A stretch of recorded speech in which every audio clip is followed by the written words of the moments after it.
Hello বন্ধুরা, তোমরা সবাই কেমন আছো? আমি স্মিতা। আজ চলে এসেছি তোমাদের নিয়ে আমার ছাদ বাগানে। আজ দেখাবো এই বর্ষাকালে কি সুন্দর আর কত রকমের শাক হচ্ছে আমার ছাদ বাগানে। দেখো তোমরা, 24x6 ইঞ্চির ছোট্ট ছোট্ট গ্রো ব্যাগে আমি পালং শাক, লাল শাক আর কলমি শাক, পুঁই শাক সব লাগিয়েছি। আর দেখে নাও তাদের কি সুন্দর গ্রোথ হয়েছে। সব একদম হারভেস্টের জন্য তৈরি। 1 মাসও কিন্তু হয়নি। কিছু কিছু শাক আমি বীজ থেকে, আবার কিছু শাক আমি ডাল থেকেও তৈরি করেছি। এই পালং শাকগুলো কিন্তু জুলাই মাসের দিকেই আমি বীজ ফেলেছিলাম। আর দেখো 1 মাসও হয়নি, কি সুন্দর গ্রোথ নিয়েছে। লাল শাকও আমি বীজ থেকেই তৈরি করেছি, এই যে। আর মাটিটা খুব সুন্দরভাবে তৈরি করি। নিচে যত সবজির খোসা, কাগজ এগুলো দিয়ে ভর্তি করে ওপর থেকে কিছুটা মাটি কম্পোস্ট মিশিয়ে দিয়ে তাতেই বীজ ছড়িয়ে দিই। তাতেই এত সুন্দর শাক হয়েছে। এই কলমি শাকগুলো তো তোমরা আগেই দেখেছিলে, আমি বাজার থেকে শাক কিনে এনেছিলাম, সেই ডাঁটাগুলো লাগিয়েছিলাম। দেখো একদম হারভেস্ট করার জন্য রেডি হয়ে গেছে। সেই শাক একবার খেয়েছি, তার ডাঁটা লাগিয়েছিলাম, সেখান থেকে কিন্তু আবার খাওয়ার জন্য রেডি। আর এখানেও দেখো পুঁই শাক, এই দেখো ডালগুলো কেটে কেটে কিন্তু আমি খেয়েছি। আবার দেখো নতুন করে কতগুলো ডাল বেরিয়েছে, কি সুন্দর গ্রোথ। এখানে একটা গ্রো ব্যাগে আজকে আবার লাল শাকের বীজ ফেলবো, আর এখান থেকেও আবার লাল শাক পাবো। তোমাদেরকে একটা কথা জানিয়ে রাখি, প্রত্যেকটা বাগানিরা তোমরা এই কাজটা অবশ্যই করবে। একসাথে কখনোই 2-3টে জায়গায় শাক ফেলবে না। মাসখানেকের গ্যাপ দিয়ে দিয়ে তোমরা শাকের বীজ ফেলবে, তাহলে কিন্তু লাগাতার বেশ মাস 2 ধরে তোমরা শাক খেতেই পাবে সব সময়। কোথাও কখনো এই গ্রো ব্যাগ থেকে, কখনো ওই গ্রো ব্যাগ থেকে শাক একদম দেখবে তৈরি হয়ে যাবে। একসাথে শাকের বীজগুলো ফেলে দিলে সব শাক একসাথেই তৈরি হয়ে যায় হারভেস্টিংয়ের জন্য, তখন আমরা ঠিকমতো সেগুলোকে ইউজ করতে পারি না।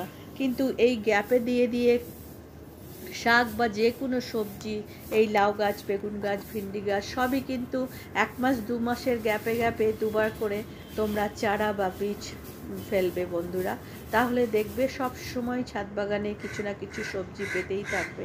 আমি এই চওড়া প্ল্যাটফর্মটাতে এই গ্রো ব্যাগগুলো রেখেছি নিচেই। আমার নিচে কিন্তু ফুলের বাগান, আর ওপরেও দেখো, চলো ওপরেও আছে পালং শাক, সেখানে তোমাদেরকে এবার নিয়ে যাচ্ছি। ওপরটাই মূলত আমার সবজির বাগান। আর এখান থেকে গিয়ে আমি এবার কিছু পালং শাক ওপরে একটা কন্টেনারে লাগিয়েছি, সেটাকে আমি হারভেস্ট করে নেব। একে একে প্রত্যেকটা শাক আমাকে মাঝে মধ্যেই হারভেস্ট করে নিতে হবে, না হলে সেগুলো আবার বেশি বড় হয়ে গেলে সেটা স্বাদও নষ্ট হয়ে যায়। এই দেখো ছাদ বাগান, তোমরা দেখতেই পাচ্ছ আমার ওপরের সবজি বাগান, নানা রকমের তরি তরকারি সবজি লাগিয়েছি। এখানে দেখো একটা ঝিঙে হয়েছে কিন্তু বন্ধুরা। আর এখানে এই যে এই কন্টেনারটাতে লাগিয়েছিলাম পালং শাক, একই সাথে লাগানো। এটা কিন্তু দেখো একদম আজকে না হারভেস্ট করলেই নয়, কি সুন্দর গ্রোথ হয়েছে আর কি সবুজ রং, তোমরা দেখতেই পাচ্ছ বন্ধুরা। আমি এই কন্টেনারের শাকগুলোকে সব কাঁচি দিয়ে সমান করে কেটে নেব। গোড়া থেকে কিন্তু কখনোই তোমরা শাক সবজি তুলে নেবে না, তাহলে সেটা আর একবারের জন্যই তোমরা ইউজ করতে পারবে। কিন্তু কাঁচি দিয়ে কেটে নিলে আবার দিন 15-র মধ্যে দেখবে খুব সুন্দর শাক আবার খাবার জন্য তৈরি হয়ে গেছে। তাই কাঁচি দিয়ে আমি সব শাকগুলোকে কেটে নিচ্ছি। আর তারপর আমি গামলাতে দিয়ে দেব কিছু খাদ, কিছু সার দিয়ে দেবো, এর ভেতর জল দিয়ে দেব। তাইলেই আবার দিন 15 পর দেখবে শাক তৈরি হয়ে গেছে। এই দেখো কত শাক তুললাম এই কন্টেনারটা থেকে, দেখো 1 হাঁড়ি শাক হয়েছে।